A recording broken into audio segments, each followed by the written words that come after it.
Hello decoders, आज हम explain करने वाले हैं मलयालम इंडस्ट्री की हॉरर सुपरनैचुरल थ्रिलर मूवी वड़क्कन। तो वीडियो को अंत तक जरूर देखिए और आखिर में हम बात करेंगे इस फिल्म से जुड़े हिडन मीनिंग और कुछ पॉसिबल थ्योरीज के बारे में।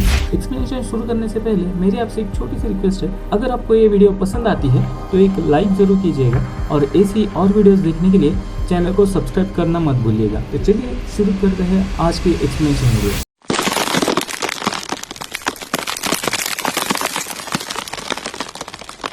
तो मूवी की शुरुआत में हम रमन नाम के एक व्यक्ति को देखते हैं जो पेशे से एक पैरानॉर्मल इन्वेस्टिगेटर है और फॉरेन इंस्टीट्यूट में वह अपने स्टूडेंट को पैरानॉर्मल चीजों के बारे में बता रहा होता है कि कैसे वह उस चीजों को सिर्फ महसूस कर सकते हैं और सिर्फ कुछ इलेक्ट्रॉनिक चीजों की हेल्प ले सकते हैं। यहाँ पर वह एक अलीना नाम की लड़की की केस के बारे में बताता है, जहाँ वह उसके एग्जॉर्सिज्म के दौरान अलीना ने वहाँ मौजूद हर एक व्यक्ति के पूर्वजों का समाप्त कैसे हुआ उसके बारे में बताया था, जो कि अलीना सब लोगों को पहली बार मिल रही थी। यहाँ पर हम उसकी असिस्टेंट एना से भी मिलते हैं, जो शायद उसकी गर्लफ्रेंड भी थी। अब लेक्चर खत्म होने के बाद एना उसे बताती है कि लेक्चर के दौरान किसी मेगा नाम की लड़की का बार बार कॉल आ रहा था, लेकिन वह उसने नहीं अटेंड किया। इस दौरान अब रमन को केरला से पुलिस जोसेफ का एक कॉल आता है, जो उसे बताता है कि केरल के ब्रह्मगिरी जगह से द हॉन्टेड हाउस नामक रियलिटी शो के शूटिंग के दौरान कैसे 7 लोगों का मिस्टीरियस तरीके से अंत हुआ है, जिसमें मेघा का पति रवि वर्मा भी शामिल है। और इंस्पेक्टर जोसेफ और मेघा वह खुद चाहते हैं कि वह इस केस को इन्वेस्टिगेट करें। इंस्पेक्टर जोसेफ उन्हें कुछ ऐसी असाधारण वीडियो क्लिप भेजता है, जिसे देखकर वो बहुत सारी रिसर्च करने के बाद केरला जाने का रमन और एना तय करते हैं। अब सीन शिफ्ट होकर हमें मेघा के घर दिखाया जाता है, जहां रमन और एना उसके घर पहुंच चुके थे और यहाँ पर रमन को देखकर मेघा बहुत खुश नजर आती है। अब रमन और मेघा की बातचीत के दौरान हमें कुछ इंपॉर्टेंट चीजें पता चलती है, जैसे मेघा एक ऊंची जाति नाम्बियर समुदाय से थी, वही रमन एक निचली जाति मलायम समुदाय से बिलोंग करता है। यहाँ पर रमन सरकास्टिक तरीके से मेघा को टॉन्टिंग भी करता है, इसी वजह से उनका ब्रेकअप भी हुआ था और इसी के चलते रमन इंडिया छोड़कर एब्रॉड शिफ्ट हो गया था। अब यहाँ पर सिचुएशन थोड़ी अनकंफर्टेबल थी, क्योंकि रमन यहाँ अपनी गर्लफ्रेंड एना के साथ अपने एक्स गर्लफ्रेंड के पति, जो कि अब इस दुनिया में नहीं है, उसकी मृत्यु का इन्वेस्टिगेशन करने आया था। तो आप इमेजिन कर सकते हैं कि यहाँ पर मेघा, रमन और एना किस अनकंफर्टेबल सिचुएशन को फेस कर रहे थे। इसी दौरान अब इंस्पेक्टर जोसेफ रमन और एना को रवि वर्मा के स्टूडियो का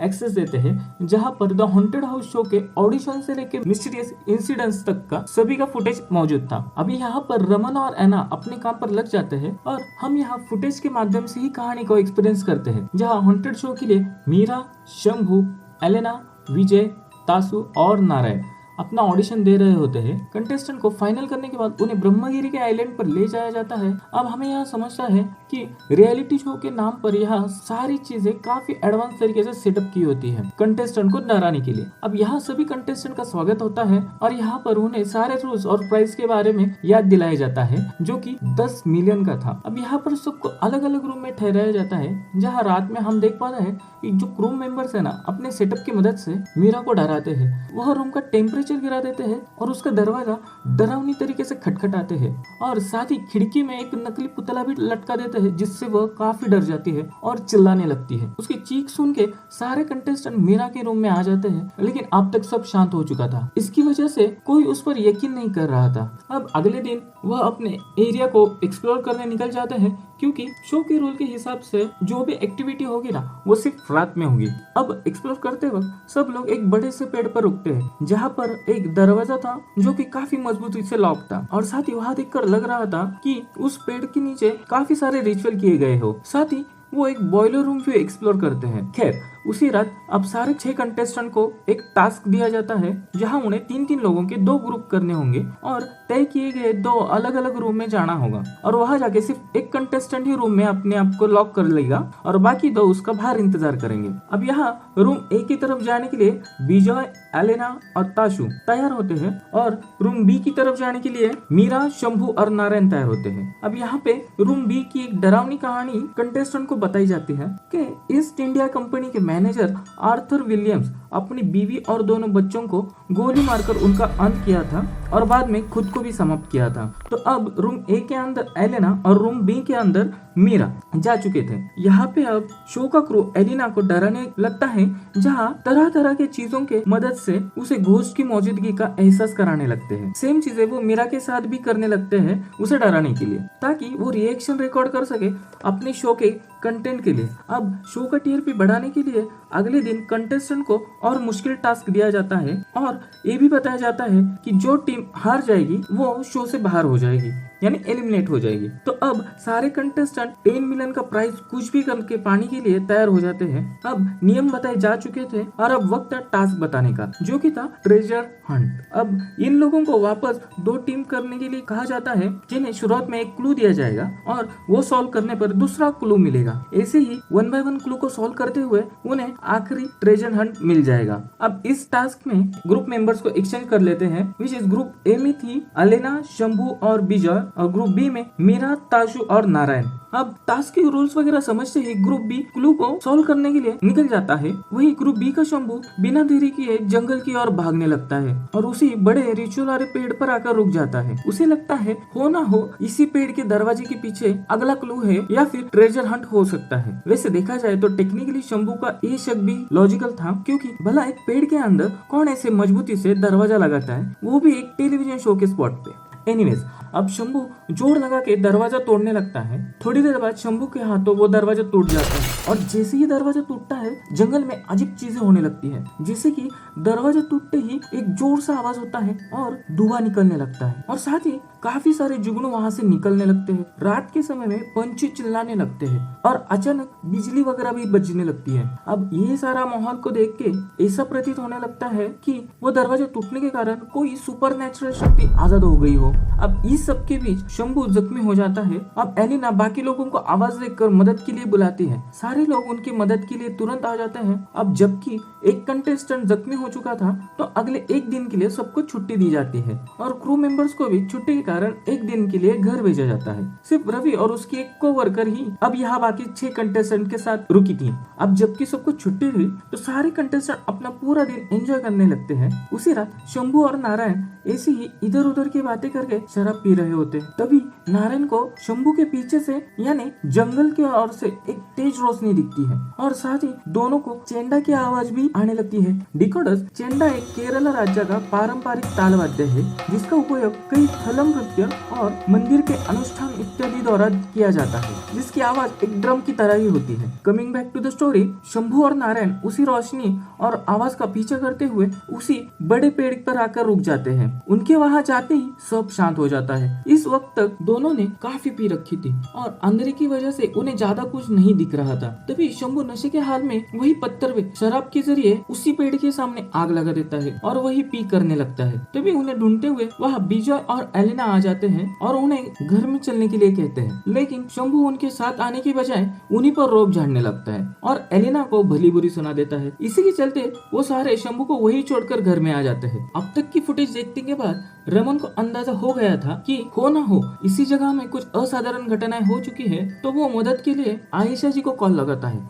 जो लोक कथा और मनुष्य वंशज के विज्ञान के एक्सपर्ट होती है। उन्हें ब्रह्मगिरी के बारे में पूछने पर वो रमन को बताती है कि ब्रह्मगिरी एक ऐसी जगह है जहाँ बहुत सारे पुराने जमाने के रीति रिवाज किए जाते थे। वहाँ कुछ गुफाओं में पुरानी चित्रकारी है और वहाँ पुराने आदिवासी योद्धाओं को दफनाया गया था। वो आगे कहती है और जानकारी मिलने पर वो उसे खुद कांटेक्ट करेगी। अब रमन वापस अपने असिस्टेंट के साथ या फिर गर्लफ्रेंड के साथ फुटेज देखना चालू करता है। हम देख पाते हैं शंभू को छोड़ के सभी कंटेस्टेंट घर में आ चुके थे। काफी देर होने के बाद भी शंभू घर ना आने के कारण विजय और बाकी लोग उसे ढूंढने लगते हैं। तभी ढूंढते वक्त उन्हें घर के पीछे वाले कुएं में शंभू मिल जाता है, रस्सी से लटका हुआ और मुड़ता हालत में, साथ ही आधा जला हुआ। डिकोडर यही से असली डेमोनिक खेल शुरू हो चुका था। शंभू की ऐसी हालत देखकर सब कंटेस्टेंट डर कर घर की तरफ भागने लगते हैं। तभी घर में मीरा को उसके रूम में जलते हुए पैर दिखाई देते हैं। वो चिल्लाकर सबको बुलाते हैं और अब सब वो भयावह नजारा देखकर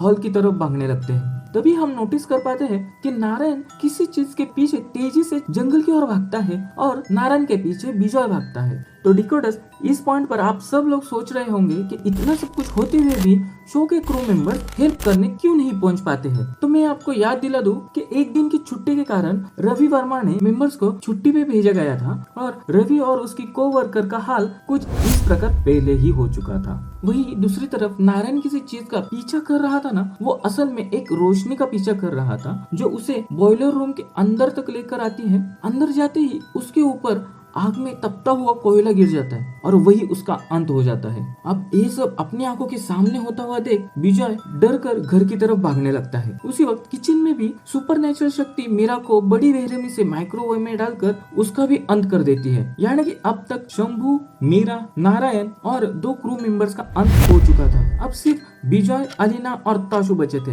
अब इस वक्त तक घबराया हुआ विजय भी घर आ जाता है। वो अब एलिना और ताशु को नारायण के बारे में बताने वाला ही होता है, तभी अचानक सामने के रूम से नारायण प्रकट हो जाता है, वो भी पूरी तरह से ठीक हालत में। उसे देखकर विजय समझ जाता है कि असली नारायण तो ये बिल्कुल नहीं है, क्योंकि थोड़ी देर पहले ही उसका जलते कोयले के नीचे अंत हो चुका था। वो एलिना और ताशु को लेकर घर से बाहर भागने ही वाला होता है कि तभी नारायण के भेष में जो सुपरनेचुरल शक्ति थी वो तीनों को हवा में उछलकर जोर जोर से पटकने लगती है। इसी दौरान विजय घर के बाहर भागने में कामयाब हो जाता है, लेकिन उस सुपरनेचुरल शक्ति के हमले में एलिना और ताशु नहीं बच पाए। हम देख पाते हैं कि विजय जैसे तैसे भागते हुए तालाब में पहुंच जाता है और हम समझ पाते हैं कि विजय यही से किसी प्रकार से बच चुका था और हॉस्पिटल में किसी की मदद से भर्ती भी कर दिया गया था। लेकिन हम ये भी समझ पाते हैं कि विजय उस इंसिडेंट के बाद से कोमा में है। अब सीन रमन पर फोकस किया जाता है, जहां वो फुटेज को फ्रेम बाय फ्रेम देख रहा था और पहली बार हम व्यूअर्स उस सुपरनेचुरल शक्ति का फेस देख पाते हैं जो किसी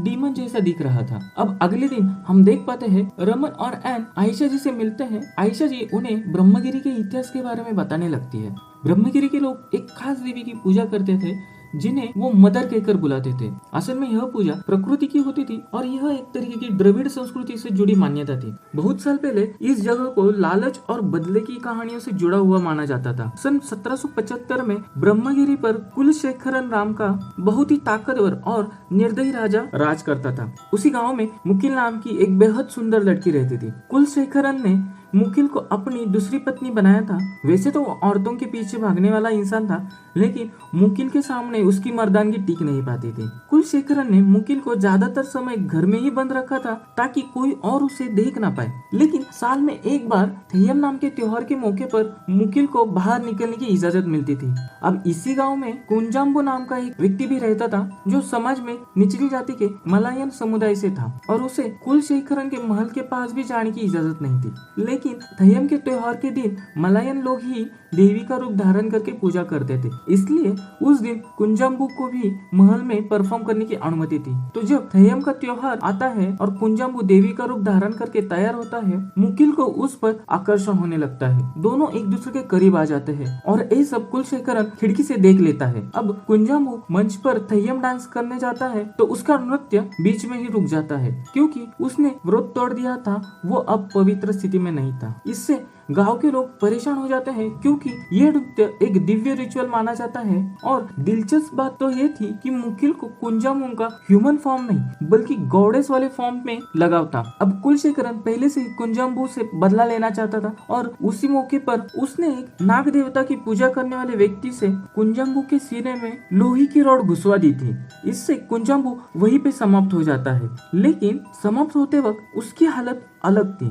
ना वो पूरी तरह से इंसान था और ना ही पूरी तरह से वो गॉडेस के फॉर्म में था। इसके समाप्त होने के बाद ही ब्रह्मगिरी में अजीब घटनाएं होने लगी। फसलें सूखने लगी, लोग खुद ब खुद मरने लगे, जानवर भी मरने लगे। ये सब देखकर उस इलाके के राजा परेशान हो जाते हैं और उन्होंने दिव्य शक्ति वाले एक संत पेरुमलायन से मदद लेके कुंजाम्बू की आत्मा को एक गुफा में बंद कर दिया। और डिकोडस यही वो जगह थी जहाँ एक बड़ा सा पेड़ था और उसी पेड़ के नीचे एक छोटी गुफा थी और उसी गुफा का दरवाजा शंभू ने अनजाने में तोड़ दिया था। अब कुंजाम्बू को कैद किया गया था, तो उस वक्त के राजा ने पूरे ब्रह्मगिरी इलाके को बाकी दुनिया से अलग कर दिया था ताकि कोई गलती से भी उस आत्मा को आजाद ना कर दे। हालत ऐसी थी कि वहाँ ना कोई जानवर जाते थे और ना ही उस इलाके के ऊपर से कोई पंछी उड़ते थे। तो डिकोडर्स, इससे आप इमेजिन कर सकते हो कि वहाँ कितनी भयानक निगेटिव एनर्जी पनप रही थी। फिर बहुत सालों बाद अंग्रेज वहाँ पहुंचे और कुलशेखरन के पुराने घर की जगह एक बड़ा सा मेंशन बनवाया। हालांकि उन्होंने उस पुराने रिचुअल के पेड़ को हाथ नहीं लगाया था और बाद में आर्थर विलियम के साथ जो हुआ वह हमें कंटेस्टेंट के दूसरे दिन के टास्क के दौरान बता दिया गया था। अब आर्थर विलियम्स के बाद वर्तमान में उसी जगह द हॉन्टेड हाउस का शो ऑर्गेनाइज किया गया था और बाद में उनके साथ जो भी असाधारण हुआ वो हम जान ही चुके हैं। तो अब जब रमन और एना को ये सब पता चलता है तो वे ब्रह्मगिरी जाकर खुद उस इंसिडेंट की जांच करने का फैसला करते हैं। मेघा भी उनके साथ जाती है। रास्ते में रमन नींद में चला जाता है, तभी एना और मेघा आपस में बात करने लगते हैं। उस दौरान मेघा बताती है कि उसका और रमन का ब्रेकअप परिवार के दबाव की वजह से हुआ था।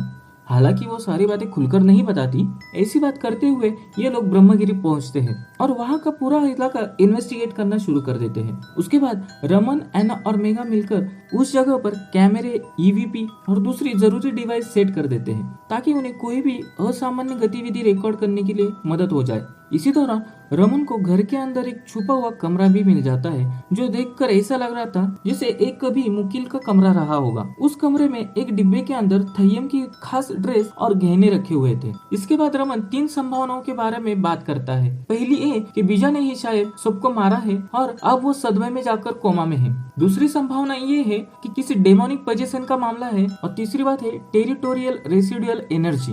अब पहली और दूसरी संभावना को तो हम समझ सकते हैं, तो रोमन तीसरी बात को और अच्छे से समझाता है। वो कहता है कि जब कोई इंसान मरते वक्त अपनी अधूरी इच्छा पीछे छोड़ देता है तो उसकी आत्मा पूरी तरह से उस दुनिया को छोड़ नहीं पाती। उसकी ऊर्जा यही किसी जगह फंस जाती है। अब ये संभावना आप में से कई लोगों को ऑलरेडी पता होगी, बस यहाँ इसको साइंटिफिक शब्दों में रेसिडुअल एनर्जी कहा जाता है। इस तरह की अटकी हुई ऊर्जा को मुक्त करने के लिए हमें उनसे जुड़ना पड़ता है और ऐसे रिचुअल्स कई धर्मों में देखने को मिलते हैं। इतना सब समझाने के बाद रमन घर के मुख्य दरवाजे पर एक घुंघरू वाला पायल टांग देता है ताकि किसी आत्मा का प्रेजेंस होता है तो समझ में आ जाए। अब जैसे ही रमन, एना और मेघा रात को खाना खा रहे होते हैं तभी अचानक कोई सुपरनेचुरल शक्ति मेघा पर पीछे से हमला कर देती है। उसके बाद घर के अंदर अजीब अजीब घटनाएं होने लगती है। रमन कोशिश करता है कि वो इन चीजों की तस्वीरें ले सके। ऑडियो डिवाइस भी किसी ऊर्जा का संकेत देने लगती है और इसी बीच मेघा को ऐसा महसूस होता है जैसे रमन उसके बहुत करीब आकर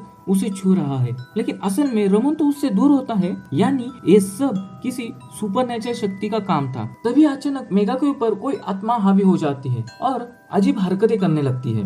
थोड़ी देर में वो बेहोश होकर गिर जाती है। रमन तुरंत बाहर जाकर जांच करने लगता है, लेकिन उसी बीच होश में आई मेघा एना पर हमला कर देती है। अगर रमन सही समय पर ना आता तो शायद एना मेघा के हमले से नहीं बच पाती थी। रमन जैसे तैसे मेघा को काबू में करता है और उसे रस्सियों से बांध देता है, फिर खुद बाहर जाकर जांच करने लगता है। बाद में मेघा होश में आकर एना से माफी मांगने लगती है और गिड़गिड़ाकर उससे हाथ खोलने के लिए कहती है। एना उसकी बात में आकर उसके हाथ खोल देती है। मेघा बाहर जाती है और अचानक से अपने कपड़े उतारने लगती है और रमन के पास जाकर उसे सेड्यूस करने की कोशिश करने लगती है। रमन दोबारा उसे संभालता है, कपड़े पहनाता है और फिर से उसे बांध देता है। इसके बाद घर के आसपास भी और अजीब घटनाएं शुरू हो जाती है, जैसे डरावने स्केयर क्रोज घर के बाहर दिखने लगते हैं। हवा में रोशनी घूमती है। तभी रमन का व्यवहार एकदम से बदल जाता है और वो एना पर चिल्लाने लगता है। एना डरकर बाहर भागने लगती है और वहाँ के एक ट्री हाउस पर जाके चढ़ जाती है। रमन उसके पीछे जाता है उसे बचाने के लिए, लेकिन तभी एना ऊपर से अचानक गिरती है और उसका अंत हो जाता है। अब तक मेघा समझ चुकी थी